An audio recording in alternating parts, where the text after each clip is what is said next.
Originalmente nosotros nacimos en Chile y emigramos a Costa Rica hace ya más de 45 años y descubrimos una realidad diferente, que la van a ir entendiendo a medida de la exposición que les voy a ir haciendo. Sin embargo, lamentablemente, y esto no me gusta decirlo, pero lo tengo que hacer como para ubicarnos un poco en el contexto en el cual estamos. Y porque tenemos que ir generando una conciencia de cuál es nuestra posición en el planeta. A lo que me refiero es justamente a este gráfico que he traído, donde podemos ver con claridad que el 31 de julio del año pasado se agotaron los recursos del planeta asignados al 2018.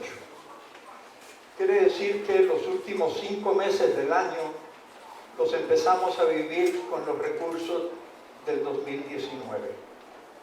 Una situación realmente compleja, pesada, dura, pero es nuestra realidad.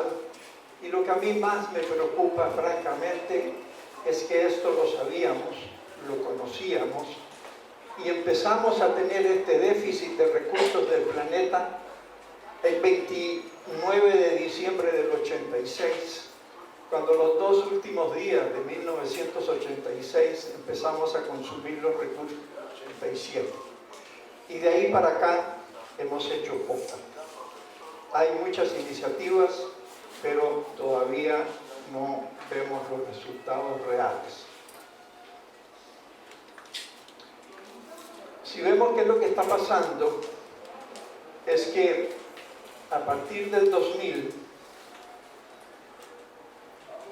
la introducción de Asia dentro del mercado mundial hace que las emisiones de partículas fósiles como los CO2 por continente se disparen de una manera importante. Y acá podemos ver un gráfico del mundo deformado, un planisferio, donde se están dimensionando las emisiones de CO2. Este es un plano hecho por el periódico The Guardian en el 2014. Si vemos acá, nos damos cuenta de cómo ha evolucionado la concentración de moléculas de CO2 en la atmósfera. Durante muchos años se tomaba una medida en ciertos laboratorios de la concentración de partículas de CO2, partes por millón en la atmósfera, y se sabía que a partir de cuando se superaran las 400 partes por millón, íbamos a tener un efecto irreversible en el cambio climático. Es decir, cuando se superaran las 400 partes por millón, el cambio climático era evidente. Y eso ya se superó, ya se sabe. Hace un tiempo atrás habían unos picos que superaban y bajaban, no se lograba medir con exactitud una constante, pero llega un momento a partir del 2016 en que se superan completamente los 400 partes por millón y siguen escalando. Eso tiene todos los efectos que conocemos sobre el cambio climático: la niña, el niño, el calentamiento de los mares, el derretimiento de los polos, el aumento de los niveles del agua, etc. Son consideraciones que como arquitectos, como ingenieros, como paisajistas, debemos considerarlas en nuestra profesión cada vez con más impacto, cada vez con más presencia. Debemos valorarlos más para poder llegar a evaluar en los proyectos que estamos haciendo. Siempre van a ser unas constantes nuevas, unos parámetros nuevos que se le agregan a los proyectos que en el caso mío nunca las habíamos aprendido cuando estábamos en la universidad. Me acuerdo que en cuarto año me explicaron y aprendimos lo que era el concepto de ecología, pero eso era una parte académica y nunca entendimos realmente lo que eso significaba. Pero lo dramático era esto: nos habían explicado, y el Club de Roma emite este informe en 1972, cuando un grupo de personas muy calificadas de nivel mundial se organizan a través del MIT, trabajan en Roma y se hicieron la siguiente pregunta. Una pregunta que en ese momento era completamente innovadora, completamente extraña. ¿Tiene límites el crecimiento? Venía saliendo el mundo de la Segunda Guerra Mundial, Plan Marshall en Europa, el Japón creciendo, las grandes inversiones industriales, y se inicia entonces la sociedad de consumo, y ellos se preguntan hasta dónde podemos llegar. Ya nos dimos cuenta con el primer gráfico que no le hicimos caso a esto, no le pusimos atención. Ahora entonces, por no haber tomado una decisión en ese momento, nos estamos lamentando y tenemos un problema real al cual responder. Todavía existe esto en el planeta. Personas de varias regiones del mundo, todavía hay, por dicha, cada vez menos. Me enorgullezco de esto. Hacemos la tarea con falta de ortografía, pero la hacemos.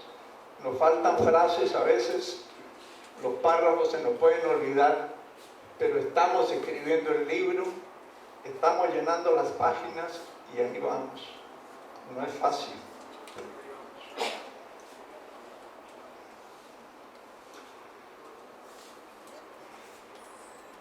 Así llegué yo a Costa Rica, muy joven, habiendo estudiado en la Universidad Católica de Chile, en la escuela. De hecho, Enrique estaba 2 años más arriba que yo, nos conocíamos, con una escuela de arquitectura sólida, muy orientada por el movimiento moderno, grandes profesores, y orientados hacia una arquitectura mediterránea, europea, de paredes blancas, techos planos, construcciones de concreto. Y me encontré en el trópico, una realidad completamente nueva, lluvia, calor, lujuria, de todo tipo, vegetal y humana, la tropicalidad, el pensamiento tropical. Ayer toqué un poquito, porque me tocó actuar de telonero de Enrique anoche, y toqué un poquito el tema del pensamiento tropical. El pensamiento tropical, que es lo que determina la tropicalidad, es diferente del pensamiento cartesiano. El pensamiento cartesiano está orientado a concluir, a ser práctico, a producir, a ser eficiente, a ser efectivo. Es lineal, se concluye. Si en el pensamiento cartesiano se es abstracto, en el pensamiento tropical se es real. Las relaciones humanas son mucho más intensas que un pensamiento abstracto, que un principio. La relación humana es la que cuenta, y eso es muy importante. Y entonces, así como Descartes decía, pienso, luego existo, nosotros creemos que más bien es estoy, luego soy. Uno es en cuanto está. Y en el trópico eso se da de una manera importante, fuerte, llamativa, con una enorme presencia. El pensamiento es envolvente, es tridimensional. Cuando uno entra en el bosque, siente el aire. El aire está lleno de mensajes, trae cosas, los sonidos de la lluvia, los sonidos de los animales, de los bichos, el crecimiento de los árboles, del bambú, de las hojas. Eso se siente. Y eso tiene que ver entonces con esta tropicalidad que está relacionada con las vivencias. Al poco tiempo, bueno, no tan poco, llegamos nosotros en el año 73 como inmigrantes, una mano por delante y otra por detrás, a buscar vida. Y me di cuenta que la arquitectura que yo había aprendido en la escuela, no, es decir, la podía hacer, pero no era lo apropiado. Y entré en un periodo de crisis que me llevó a no diseñar y a no construir, sino que a aprender.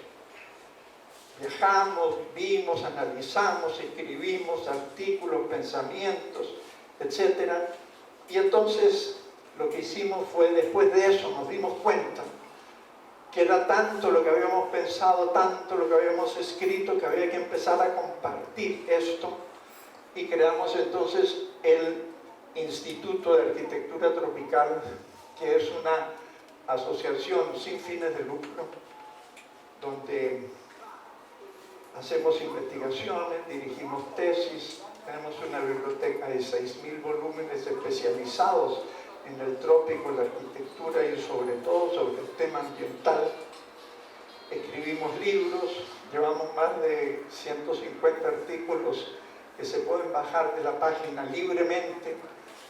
Todo lo que hace el instituto es gratuito, es un agradecimiento nuestro hacia Costa Rica.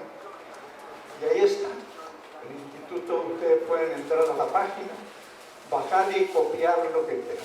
De eso se trata, el pensamiento es libre. Y también tenemos entonces el estudio, que es un pequeño estudio de arquitectura, donde ganamos la plata para financiar el instituto. Es una mezcla. Algunos amigos, algunas empresas constructoras nos ayudan en algunos eventos especiales que hacemos en el instituto, y con eso ahí la vamos llevando.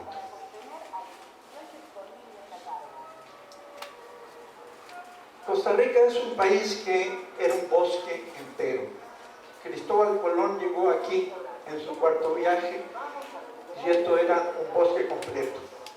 En el centro tiene una meseta, que es la cordillera de los Andes, en realidad lo que queda ahí sumergida, pero la cresta está aquí, y todo eso era boscoso.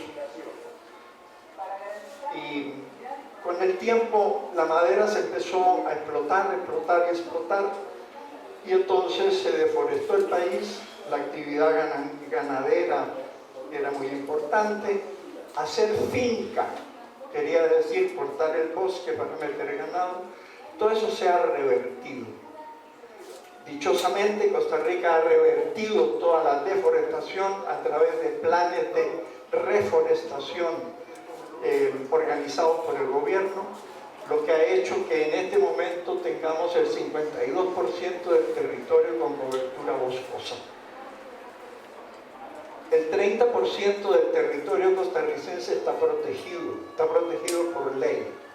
Ahí no se puede hacer nada. Son parques nacionales, se pueden visitar algunas partes, porque además Costa Rica, siendo un país tan pequeño, 51.000 kilómetros cuadrados, o sea, no es nada, tiene el 5% de la biodiversidad mundial. O sea, es una densidad de biodiversidad extraordinariamente importante, o sea, para el tamaño.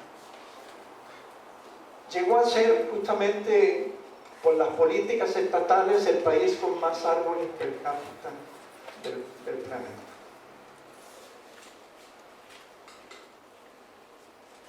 Costa Rica es un país que en temas ambientales ha sido siempre referente, soñador y pionero. ahí vean ustedes que en el 2015, en la COP21, apareció esto. COP21 fue en noviembre, fines de noviembre del 2015, y Costa Rica llevaba hasta esa fecha ningún día con producción eléctrica con combustibles fósiles. Es decir, el 97% de la producción de la energía eléctrica en Costa Rica es con fuentes renovables. Hidroeléctrica, eólica y térmica. Entonces, Francia le hizo ese homenaje porque Pura Vida es el saludo que tenemos. ¿Cómo va Pura Vida? ¿Todo bien? ¿Todo tranquilo? ¿Todo?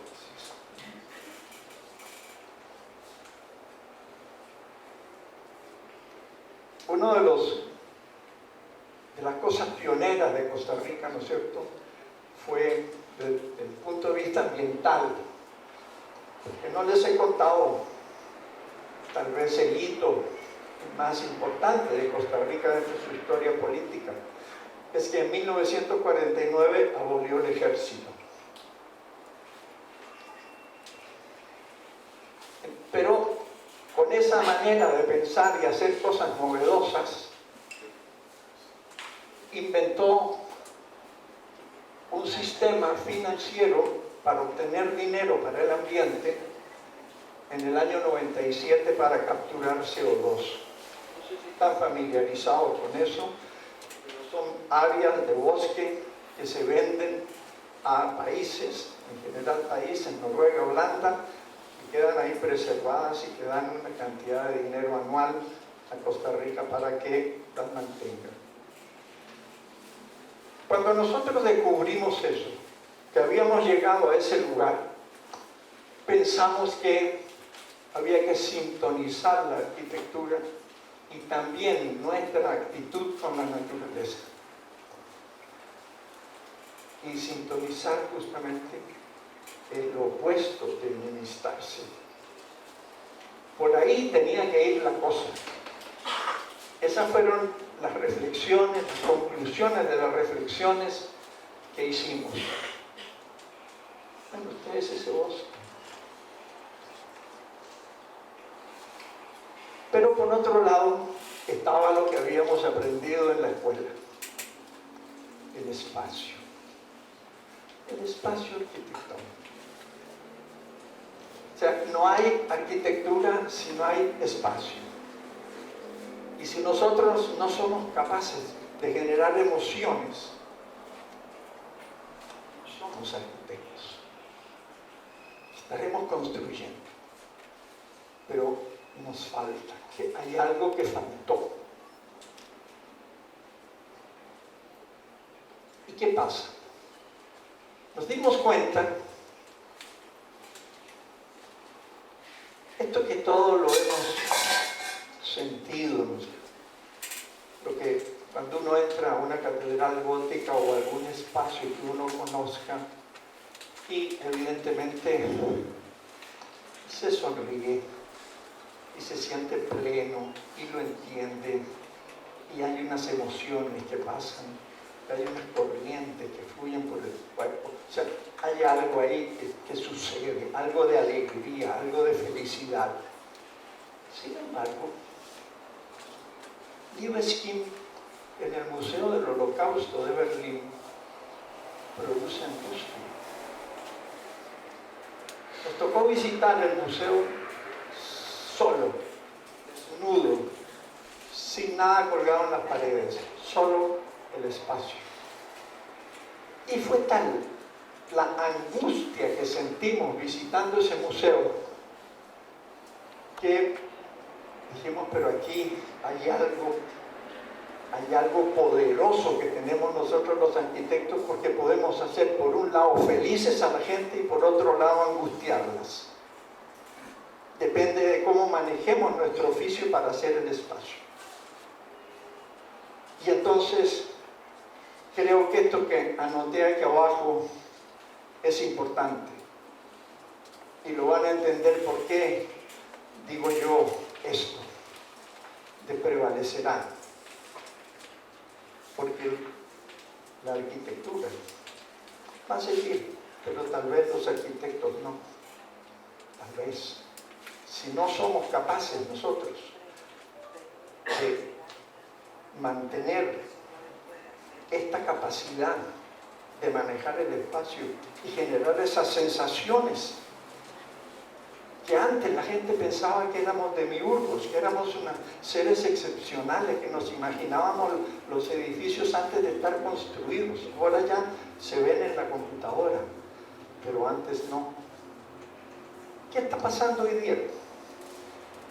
Tenemos el escapismo, ¿no es cierto?, a nuestras realidades. En este momento puedo haber alguien aquí usando su celular y estar viviendo en una playa o en el Partenón en Grecia y tal vez escuchándome en una sotoboche de segunda ahí. ¿Por qué? Porque tenemos esa capacidad, pero también tenemos esta otra, ¿no es cierto?, la realidad virtual, que todavía nos sumerge más. Pero esta otra, que a mí es la que más me angustia, es la muchacha viviendo en un caos absoluto, hablando por el celular, transportándose a otra persona, pero es que ahí, ¿no es cierto?, tiene una playa extraordinaria, con palmeras, con arena, con el sol. Una vez que termine, ella se da vuelta y se va a meter ahí, y va a vivir ahí, va a vivir ahí. Y todo esto que tiene aquí no le interesa, porque tiene esa capacidad de transportarse, ¿no es cierto?, para ir a otro lugar. Eso son lo que nos está dando la oportunidad de esta tecnología electrónica de la comunicación. Entonces, ¿por qué esta muchacha va a pagar por un apartamento bonito, por un espacio extraordinario, un poquito más? ¿Para qué le va a interesar si ella puede estar ahí? Ayer les conté, mientras hacía de telonero, que me tocó hacer de asesor de unos arquitectos mexicanos que van a construir, están construyendo 4.000 edificios, 4.000 edificios en Ciudad de México, de 16 apartamentos cada uno, 16 nada más, de 25 metros cuadrados cada apartamento, con el fin de que las personas como esta muchacha estén ahí, no tienen carro, usan Uber, no cocinan, usan Uber Eats, y pueda ella movilizarse a otro apartamento de las mismas condiciones de 25 metros cuadrados en otro barrio de la ciudad, si el trabajo que le están ofreciendo en ese otro lugar le es atractivo. Entonces a ella, ella está viviendo ahí, ella vive ahí y vive acá. El espacio es secundario. Por eso los arquitectos prevaleceremos en el entendido que la gente se dé cuenta: voy a contratar a un arquitecto porque ese me va a crear el espacio que me va a generar las emociones. Es una competencia desleal la que tenemos. Bueno, de esto no hablemos de esto porque nos vamos a distraer un poco, pero bueno. Los trópicos. Cuando fundamos el Instituto de Arquitectura Tropical en el 94, hicimos este mapa. Es del 94, está viejito. Hoy día podemos decir que hay cosas de este mapa que no han variado. De los 194 países que están en Naciones Unidas, 108 están en el trópico, total o parcialmente, 108. En América del norte y sur, Canadá, Chile y Uruguay no tienen nada que ver con el trópico. Estados Unidos tiene el sur, Y de ahí para abajo, México también tiene una parte tropical. Y seguimos entonces el norte de Argentina, que tiene una zona tropical, Paraguay y toda esta zona. Ok, las ciudades más grandes del planeta están en la zona tropical. Yakarta, Kinshasa, Lagos, Manila, Pompey, Sao Paulo, Río. Son las que crecen más rápidamente, las que tienen los problemas urbanísticos más complejos. Después, el 70% de los bosques restantes en el planeta están en la zona tropical. Es decir, cuando uno trabaja en la zona tropical tiene que tener presente eso porque tiene una responsabilidad planetaria. Bolsonaro no puede destruir el Amazonas aunque lo quiera, porque nos va a crear problemas a todos, ¿no es cierto? Para decirlo en tico, en costarricense, nos va a joder a todos, ¿no es cierto? Y a eso tenemos que ponerle mucha atención. El 40% de la tierra ocupada hoy día está en la zona tropical y hoy podemos decir que ya no es el 40%. Desde el 94 al 2019 estamos cerquita del 50% de la población del planeta que vive en el trópico. Es decir, la importancia que tiene el trópico en el planeta cuenta. Los trópicos son otra cosa. El mestizaje, ¿no es cierto? La naturaleza alimenta a todos en el trópico, sin distinciones. Es la generosidad.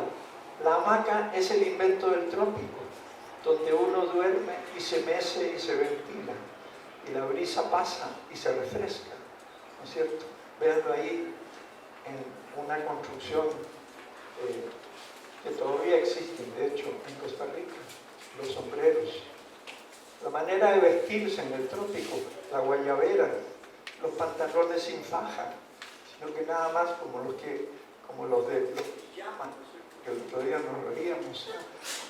Eso es lo tropical, guayabero. Yo no ando muy tropical, pero bueno. Ahí hay un pequeño resumen de lo que estábamos diciendo, pero los trópicos finalmente son esenciales para la vida en el planeta. El bosque lluvioso, que está en zona tropical, cubre menos del 6% de la superficie del planeta, pero produce el 40% del oxígeno. Entonces, a eso me refería cuando decía que tenemos que actuar con prudencia. Por ejemplo, en República Dominicana, un diferencial térmico de más o menos 3-4 grados entre las máximas y las mínimas. O sea, es estable. Es estable. Y esa temperatura es muy común en prácticamente toda la franja tropical del planeta. En Costa Rica, en San José, que estamos en la meseta arriba, hay 10 grados de diferencial entre las máximas y las mínimas, y en otras latitudes la situación es diferente. Sin embargo, y está empezando a cambiar, las normativas de diseño del confort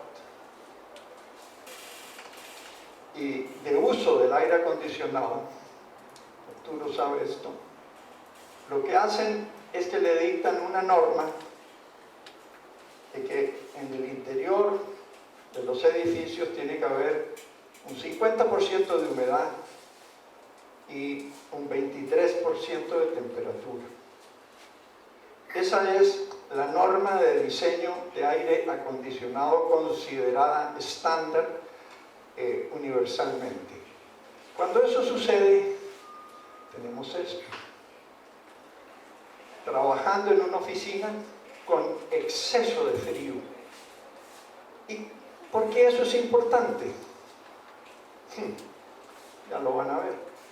Porque aquí, por ejemplo, que hay aire acondicionado, de repente alguien de nosotros dice, mira, está muy caliente esto, vamos a bajar la temperatura, y se acerca al termostato y le baja 1 grado. En ese instante, estos sistemas empiezan a consumir 10.5% más de energía eléctrica para este recinto. O sea, estamos botando energía, botando dinero, porque no está calibrado la normativa internacional a el metabolismo de las personas que viven en el trópico. Cuando se iniciaron las grandes escaladas en los años 70 de los precios de petróleo, los alemanes, muy científicos y racionales, se fueron a estudiar qué era el confort, qué era el bienestar, y detectaron diferentes temperaturas y diferentes humedades para determinar el bienestar. Y se llegó a determinar que en el trópico uno empieza a sentir un sopor, una situación de que no está bien, de que el día está pesado, cuando se juntan dos variables, 28 grados centígrados con 80% de humedad. Ahí es cuando uno dice, está pesado, hace calor. Pero la norma de diseño le dice 23,50. O sea, hay 5 grados de diferencia entre la norma de diseño y la norma de confort. Lo que quiere decir que se está gastando un 50% más de electricidad solamente por un tema de norma, y eso hace que esta muchacha esté trabajando con frío y que vaya llena de bufandas y de suéteres a la oficina. Cuando en el instituto las muchachas trabajan así, con ventilación y sin problema. Pero en la arquitectura había gente que se había dado cuenta de que el trópico era otra cosa y que había que pensarlo de una manera diferente. Y uno de los que se dieron cuenta fueron las fincas bananeras donde se produce el banano, que realmente diseñaron algunas edificaciones como las que ustedes ven ahí, muy sencillas, pero que están completamente adaptadas a las condiciones del trópico. Pero esto no es por generación espontánea, esto es la consecuencia y la conclusión de las expediciones de los países europeos cuando mandan gente a asentarse en los países tropicales. La idea era colonizar, la idea era de llevar gente de Europa a vivir de una manera confortable, con bienestar en Indonesia, la India, el Caribe, lo que es hoy Venezuela, Colombia, Brasil, etc. Singapur.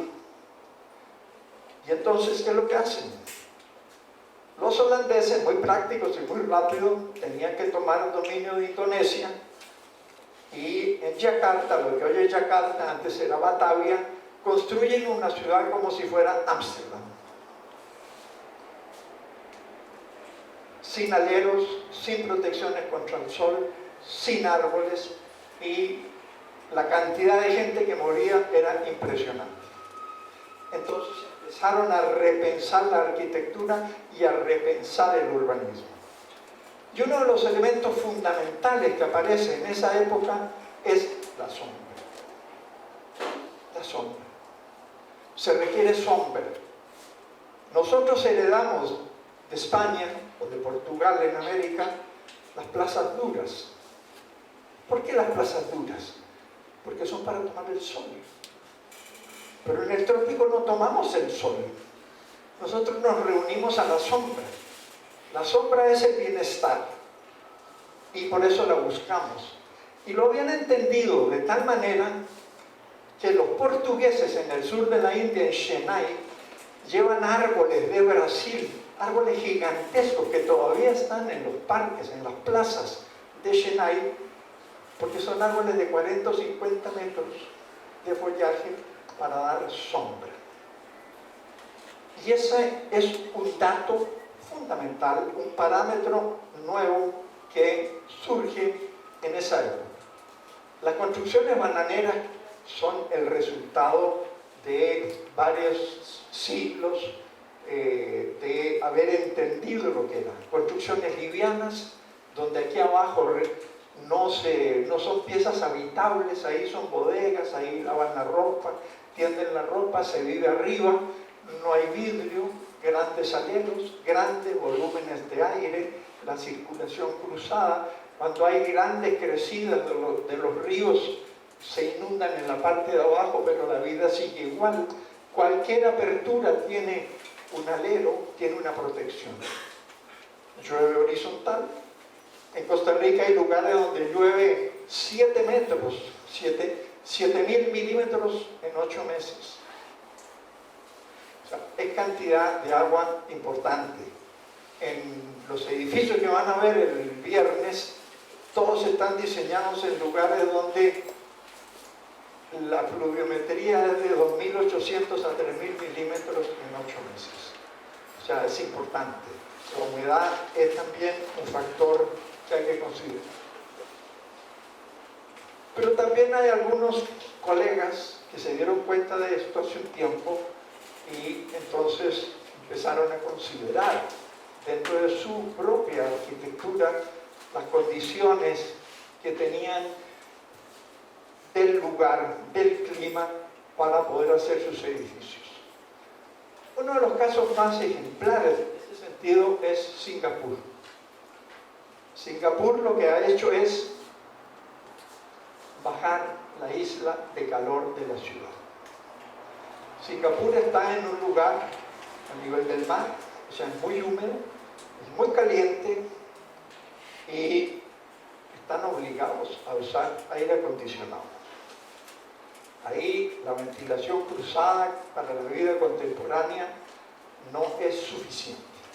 Entonces dijeron, pero bueno, el aire acondicionado y toda la climatización esta nos significa una inversión importante, un gasto importante en combustible.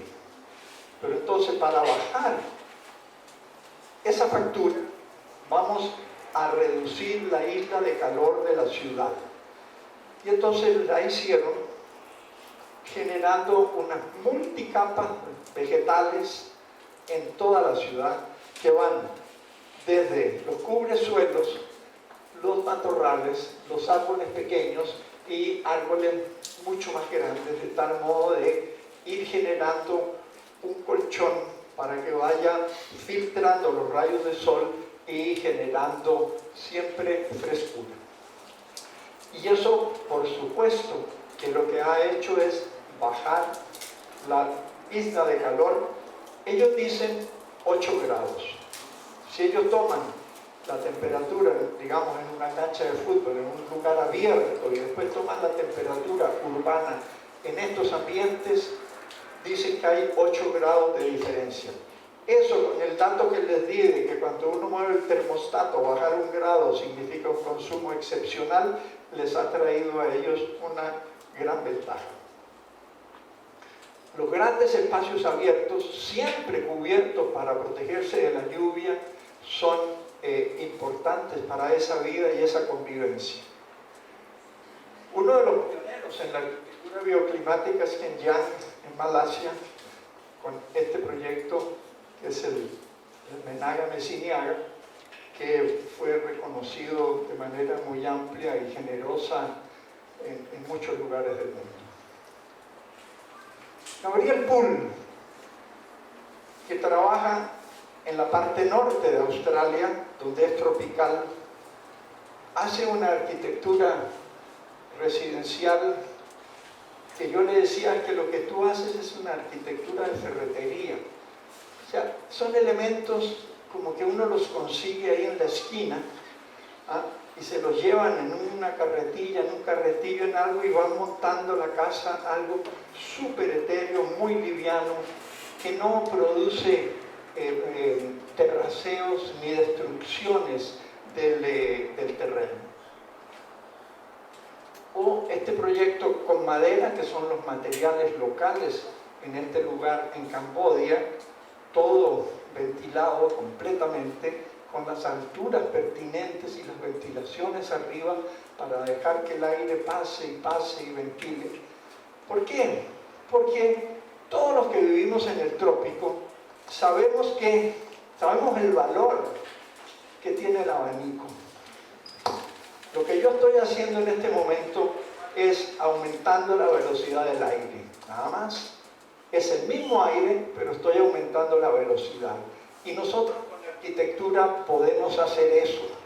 Una gran masa de aire que llega frente a una pared, si nosotros la logramos meter por unas pequeñas aberturas que además podemos controlar, vamos a tener una frescura adentro de los edificios.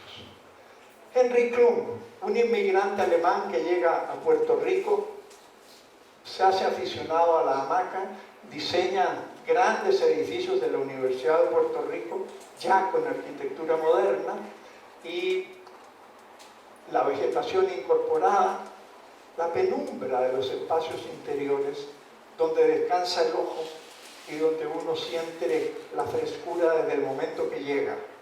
Aquí está más fresco, el ojo se descansa, el ojo deja de estar así achinado o cerrado porque hay demasiada resolana. Lele, no lejos de ustedes, Lele, con su extraordinario manejo del viento, ¿no es cierto? En los hospitales, sin aire acondicionado. Charles Correa de la India decía, es que si queremos usar la ventilación y queremos usar el viento, lo primero que tenemos que saber es por dónde va a salir el viento. Porque si el viento no puede salir, no puede entrar.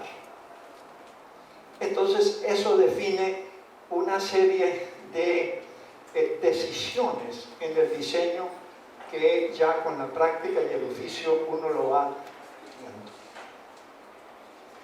Bueno, en el trópico seco, porque no solo hay trópico húmedo, hay trópico seco, Francis Queré hizo estas escuelas básicas en el pueblito de él, usando ladrillo con mezcla de cemento. Él ha sido muy reconocido y destacado por ese trabajo que está haciendo en el África. Bueno, estos son conocidos, nuestro hijo y nuestra nuera. Ahí ven el bambú, un material local en Costa Rica, estructura liviana, viviendo, ¿no es cierto?, sin ningún tipo de cierre, totalmente libre. La casa aquí no se ve mucho, pero está aislada del suelo. Eso permite que los ríos se salgan y no le pase nada.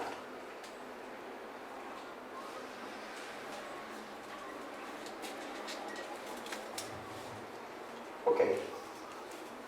Yo les conté la cantidad de países que están en el trópico y cómo es la cosa.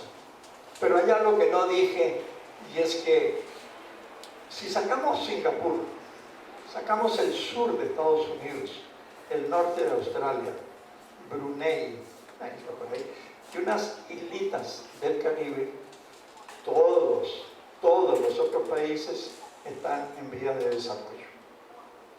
Un poco más, un poco menos. Eso quiere decir que si nosotros estamos pensando en la sostenibilidad y en el desarrollo sostenible como una vía para salvar el planeta, entre comillas, porque el planeta no va a desaparecer, los que vamos a desaparecer somos nosotros, ¿cierto? Pero entonces, si eso es lo que se ha dicho, vamos a irnos por el camino del desarrollo sostenible, todo lo que hagamos que sea sostenible en arquitectura, en diseño y en urbanismo, tiene que estar dimensionado y calibrado para estas economías. Es el 50% del planeta que vive ahí. Si ellos no se integran al desarrollo sostenible, no habrá desarrollo sostenible en el planeta. Tan sencillo como eso. Eso quiere decir que la manera como se mide y se certifica una edificación sostenible tiene que ser propia de esta zona. Tiene que estar adaptada por los parámetros de diseño que le sirven a esta zona y no parámetros de diseño de otro lugar que no le sirven a esta zona. Nosotros podemos actualizar, y esto se lo voy a mostrar mañana, en los proyectos que hemos hecho, la sabiduría ancestral. ¿Qué cosa más perfecta hay que un iglú? Es el material del lugar. Se hace en el momento que se quiere para cobijar a las caravanas. Se calienta con la temperatura del cuerpo, lo que hace que los esquimales se puedan desvestir en cierta medida. ¿Y esto qué otra cosa más apropiada que eso, que no es otra cosa que un paraguas que protege un poco de la lluvia y mucho del sol? Porque estas acrobacias tecnológicas no las podemos permitir. Nosotros no podemos concebir, aunque la corporación que nos lo contrata tenga los recursos para hacer algún proyecto como esto de Rudy Ricciotti en Marsella, ¿no es cierto? Que es un encaje de concreto de altísima tecnología. El High Performance Concrete, altísima tecnología. Un puente de 140 metros, una viga de 140 metros. Eso es lo que ustedes ven ahí, de concreto. Es decir, todo se puede hacer. El costo, nadie lo sabe. O de los nuevos materiales sintéticos como el proyecto que ustedes ven arriba. Nosotros no podemos permitirnos acrobacias tecnológicas. O esto. Es decir, ojo con esto. Yo le tengo un respeto a Norman Foster, es un excelente arquitecto, hace muchas cosas muy bien, pero por favor, este edificio, 3 veces antes de su conclusión, estaba costando $16.500 el metro cuadrado. $16.500 el metro cuadrado. Está bien, si Apple lo quiere pagar y Foster es capaz de meter toda la tecnología y todo lo que él sabe hacer con maestría, está bien, está bien. Pero este edificio va a tener todas las etiquetas verdes del planeta, todo lo que ustedes quieran lo va a tener. Y está bien, o sea, eso es de la realidad de ellos, pero no de la realidad nuestra. No de nuestra realidad, por Dios, no pensemos nosotros que por ahí vamos a ir, no. Y un paréntesis. Yo me pregunto, ¿es sostenible botar todos los árboles del terreno, los que habían ahí, para ponerlos en el render y después de hecho venir a plantar árboles de 40 centímetros de diámetro para simular la reforestación que había ahí? Ok, eso se lo dejo en el aire. En un ecoatlas de costos de la construcción sostenible apareció este proyecto de Renzo Piano, también un monstruo de la arquitectura, una maravilla, ¿no es cierto? Renzo Piano, uno se arrodilla frente a él, sabe diseñar, sabe hacer detalles, sabe concebir, hace cosas chicas, hace cosas grandes, gigantescas, es un don arquitecto. Y en este proyecto relativamente modesto de él, el costo fueron 9.100 metros cuadrados. O sea, muy difícil de repetir en nuestras realidades. Sin embargo, en el mismo libro aparece este modesto edificio en Costa Rica, cuyo precio es, su costo de construcción, 658 dólares. Completo, incluyendo los estacionamientos, sin aire acondicionado, en pleno trópico. A esto le llamamos edificio pasivo para gente activa. Cada quien arregla su ventilación y deja entrar el aire. Con todos unos sistemas de aireación y de agua para refrescar el aire, por aquí entra el agua, y de jardinería. Esto ya lo veremos en detalle mañana. Entonces, ¿cuál de estos edificios tiene más posibilidad de enseñar y de replicar soluciones para el 50% de la población del mundo? Por supuesto, el que es más barato, el que está más al alcance y que le es equivalente en bienestar, es equivalente en las condiciones de vida. Entonces, para nosotros la arquitectura sostenible es igual a replicabilidad.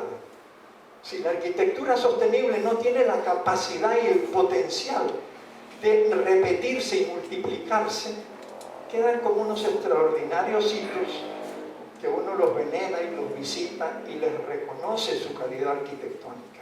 Pero desde el punto de vista del ecosistema, que es lo que interesa, tienen poco que aportar, lamentablemente. En el Instituto de Arquitectura Tropical, alrededor del año 2000, empezaron a salir a nivel mundial todas estas normas,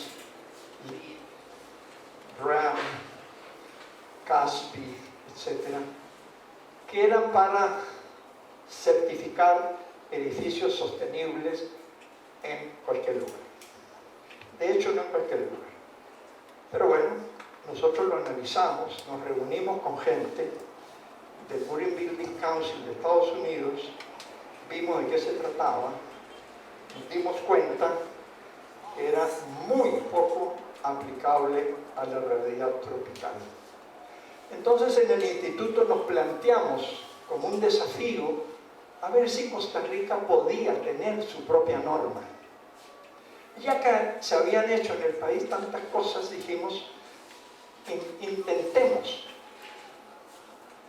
Y después de 7 años, no les voy a contar los detalles, hicimos una norma, la donamos al país y es la norma nacional de Costa Rica a partir del 2012, y ahora cada vez va ganando más terreno, y esta norma, estamos firmando un convenio con una institución francesa del Estado para que sea aplicada en el África. Se puede bajar de la página web del instituto, es gratuita. Y la última actualización que le hicimos es para poder certificar vivienda social. ¿Qué digan ustedes? Si no podemos certificar la vivienda social o la vivienda individual, que es lo que más se construye en el mundo, ¿estamos cerca del desarrollo sostenible? ¿O la sostenibilidad es una escarapela de las corporaciones que dicen yo soy de esta norma, yo soy de la otra norma? No. La responsabilidad nuestra es el ecosistema. Es ir al ecosistema y ver cómo con nuestra actitud como arquitectos le ayudamos. Esto es algo nuevo que nos ha caído a los arquitectos. Es nuevo, es una nueva responsabilidad. Además de hacer bonitos edificios con espacios emocionantes y usar bien los materiales, esto es nuevo. Y la sociedad nos lo está reclamando. Y tenemos que responder. Yo no puedo hacer en Costa Rica un edificio certificado LEED. Es decir, lo puedo hacer y lo puedo obtener, pero no es la norma que me ayuda a resolver el tema de la arquitectura sostenible en el trópico. Voy a tener una escarapela ahí, pero no la estoy resolviendo. RECEP, ¿qué es? Requisitos para edificaciones sostenibles en el trópico. Esto es de Jimena, ella inventó esto, y es de resetearse. Yo me reseteo, o sea, me vuelvo como a ubicar, ¿no es cierto? Bueno, esa norma no se les voy a explicar en detalle porque ustedes conocen, son muy técnicas, pero ¿para qué receta? En este año nosotros resolvimos iniciar y hicimos esa norma. Y estas son las cosas que nos inspiraron. Nuevamente el iglú y la esencia de la arquitectura sostenible es del ahorro de energía. Este es un ejemplo y este es otro ejemplo. El de las casas del norte de África, donde estando en un desierto con mucha calor en el día y una temperatura mucho más baja en la noche, la temperatura interna es prácticamente constante. ¿Por qué? Porque están usando el material adecuado. El material además lo tienen ahí, no tienen que importar, lo tienen ahí. Entonces son dos ejemplos de eso que decía yo, las construcciones tradicionales que tenemos que actualizarlas y aprender de ellas. Aprender de esto, aprender de las construcciones bananeras, aprender del urbanismo de las colonias. Y hay que hacer algo, hay que hacer este ejercicio. Actualmente, ¿qué es lo que tenemos? Una gran importancia y mucho dinero en los sistemas activos en los edificios para lograr, y una poca inversión en cerebro para hacer la forma arquitectónica correcta y adecuada. Eso debemos invertirlo. Tenemos que hacer esto. Primero, concentrarnos en la forma arquitectónica. Los arquitectos sabemos hacer eso. Y después, cuando nos damos cuenta de que necesitamos una ayudita, vamos a poner algo. Pero no partamos al revés. No partamos haciendo una forma y después llamamos a los ingenieros y les decimos, dale tú el confort. No. Nosotros tenemos que hacer una arquitectura de lo necesario. ¿Qué es necesario para que el vidrio esté siempre en sombra y no le pegue el sol? Porque así no hay transmisión de calor hacia el interior. Bueno, puedo tener vegetación alrededor, puedo tener un alero largo. Si estoy al oeste y el sol es muy horizontal, me la tengo que jugar probablemente con algunas otras cosas adicionales. Un árbol funciona muy bien. Los parasoles verticales y horizontales dependiendo de la orientación, los aleros, etc.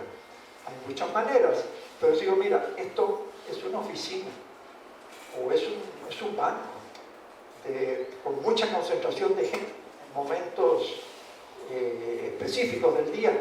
Bueno, metámosle un poquito de aire acondicionado, pero es que esa unidad de aire acondicionado va a ser pequeñita, porque no va a haber transmisión de calor hacia el interior del edificio. Un vidrio calentado al sol, uno no puede poner la mano ahí. Si no tiene aire acondicionado, se quema. Entonces hay que bajarle la temperatura a punta de quemar energía. Pero si ese mismo edificio tuviera aleros o esos vidrios estuvieran en sombra, yo podría poner la mano ahí y no me quemo y la puedo dejar tranquilamente. Entonces, un pequeño sistema de aire acondicionado me resuelve el problema. Escoger los materiales y mano de obra locales. ¿Por qué? Por varias razones. Hay una razón de sentido común. Primero, dejemos la plata en el país. Nosotros escogemos siempre los materiales locales, que son pocos, lamentablemente, los que se producen en Costa Rica. Aunque no tengan pedigrí, no tienen nada, están hechos ahí en pequeños talleres, pequeñas industrias, pero desde el punto de vista del ecosistema es mucho más favorable un material local que no cumpla con las normas que uno que cumple con todas las normas ambientales traído de Alemania, de Corea, porque por las emisiones de CO2 por el transporte supera a las emisiones de CO2 del que tenemos localmente. Además, los operarios locales saben cómo usar y cómo colocar un material local. Y de esa manera estamos también dejando el dinero en el país y usando entonces el know-how, el savoir-faire, ¿no es cierto?, de la gente local. Tenemos tubos, ¿dónde estoy? Teníamos tubos, láminas de zinc, madera, estos tejidos, tejido de bambú, el otro tejido allá, este calado, el bloque de concreto, que es el material más popular y más vulgar, pero combinado con un poco de ladrillo ya empieza a tomar otro aspecto. La lámina de zinc. La lámina de zinc es la barbaridad. O sea, nadie se le ocurre. Del barrio alto de Santiago, como decía aquí el doctor, de tener una casa con lámina de zinc. O sea, es el material sin pedigrí, sin estatus, pero que trabajado de una manera un poco más creativa, la gente no solo lo acepta, sino que le encanta, porque no produce goteras, o se reduce todas las goteras, se reduce considerablemente que si fuera otro material. Lo mismo, un material inventado en Costa Rica cuando se prohibió el uso del asbesto, que es el fibrocemento, que es un material de celulosa con cemento y con algo de tinte. Esta es una casa que hicimos que tiene esas láminas y este es un monasterio. O el sencillo ladrillo trabajado con un poco más de creatividad. Lo mismo, las láminas de zinc puestas ahí. Hacemos moldajes para concreto con láminas de zinc para hacerlo arrugado, porque la idea es no tener pintura. Los hongos se comen la pintura, los hongos atacan la pintura, se ven manchados los edificios a los 3 años, ya que entonces volver a pintarlo, volver a gastar recursos, volver a meter una inversión en los edificios. En cambio, si uno hace un concreto texturado, primero disimula los problemas de un mal colado y segundo, las pequeñas manchas que van a surgir con el tiempo son como las arrugas de la cara. O sea, dejémonos, ahí están, se ve bien, se ve digno, no es necesario de ir a estar metiendo cosas, ¿no? Bueno, aquí vemos, por ejemplo, la lata de zinc trabajada de una manera diferente. La arquitectura bioclimática, no los quiero aburrir con eso, pero todos entendemos aquí de qué se trata, que es el uso de las energías pasivas, ¿no es cierto?, para poder lograr un menor consumo y sobre todo de recursos. Pero este es un tema fundamental, sobre todo para las escuelas de arquitectura, el oficio. El oficio, ¿no es cierto? Los genios no borran, nunca borraron. Yo borro como loco. Yo uso borrador, borrador goma, borrador. ¿Por qué? Porque uno está buscándole, le busca la comba al palo, ve por aquí, que es por allá, le borra, le pone un calco encima, vuelve a probar. Eso, antes de llegar a la computadora, ¿no es cierto? Antes, la computadora le da la geometría, le da la exactitud. Pero toda la concepción se materializa a través del oficio. Y eso todos los arquitectos lo tenemos más o menos, y yo pienso que hay que reforzar eso si es que ya no está reforzado en las escuelas de arquitectura. Esa norma RESET tiene como objetivo minimizar el impacto de la construcción en el planeta, pretende ser de aplicación masiva porque ella reduce el impacto en el ecosistema, desarrolla la economía y la mano de obra locales, lo que evidentemente tiene una repercusión sobre la economía nacional, y reduce el mantenimiento de los edificios si usamos los materiales adecuados y los ponemos de la forma correcta. Y el eslogan que tiene RESET es más diseño que tecnología. Nosotros, como les decía, no podemos basar un sistema, una edificación que sea sostenible a punta de meterle equipos y más equipos y más equipos. No, Mañana van a ver algunas cosas más en detalle de cómo hemos llegado a eso. Hay que maximizar el diseño. Mientras más horas esté uno encima de la mesa dibujando con lápiz y borrador, mejor va a ser. Y usando entonces la tecnología como complemento. Reset se inauguró dentro del concierto de las normas mundiales. Ahí aparece la pequeña Costa Rica con su Reset. Esto lo hizo Holcim. La Holcim Foundation for Sustainable Construction reconoce ciertas normas que son lo que ellos aplican cuando hacen sus evaluaciones, y Reset es una de ellas. Este fue el primer edificio que diseñamos nosotros, certificado con la norma Reset, que no la certificamos nosotros, por supuesto. Como les decía, Reset fue una donación del Instituto de Arquitectura Tropical al país, a Costa Rica, y el Instituto de Normas Técnicas, que tiene vigencia en todo Centroamérica y algunas islas del Caribe, es el que da el sello de conformidad. Este es el primer edificio, y les voy a mostrar estos son interiores de ese edificio. Es un banco, este edificio, bueno, ahí arriba lo dice, el Banco de San José, Banco de Centroamérica, San José, en la ciudad de Escazú. Vean las paredes de bloques y ladrillos, los grandes aleros, aquí una pared vegetal, mañana hablaremos un poco de eso, y en el interior tenemos esto. Y este edificio es nuestro estudio. Este es un edificio que diseñamos en el 86. En el 86. Y ahora dijimos, ¿será posible que obtengan el sello de certificación Reset?